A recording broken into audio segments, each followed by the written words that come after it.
Hello বন্ধুরা, welcome to my নতুন recipe. তো আজকে তোমাদের সঙ্গে একটা নতুন রেসিপি নিয়ে হাজির হয়েছি। আমি নিজের হাতে রান্না করেছি। তো দেখো, প্রথমে কড়াইয়ের মধ্যে একটু তেল আর পেঁয়াজ দিয়ে লাল লাল মতো হয়ে এসেছিলো। তো প্রথমে এটা স্কিপটা আমার নেওয়া হয়নি, কারণ কি ভিডিও করবো বলে কোনো উদ্দেশ্যই ছিল না। তো তার মধ্যে এবার টমেটো কুচি দিয়ে দিলাম, একটু লবণ দিয়ে দিলাম, একটু হলুদের গুঁড়ো দিয়ে দিলাম, হ্যাঁ দিয়ে একটু ভালো করে নাড়িয়ে চাড়িয়ে নেব।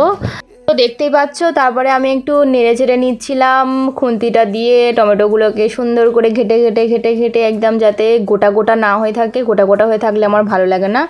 তো তারপরে এর মধ্যে একটু অ্যাড করে দিলাম লঙ্কা গুঁড়োটাকে দিয়েও ঘেটে নিচ্ছিলাম, কারণ আদা রসুনটা দেওয়ার কথা আমার মনে ছিল না।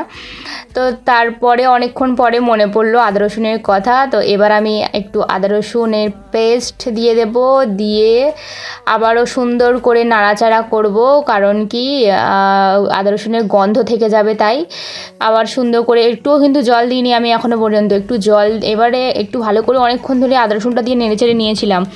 তারপরে অল্প করে একটু জল অ্যাড করেছি। তো জলটা শুকিয়ে যাওয়ার পরে আমি তারপরে আলু দিয়েছিলাম।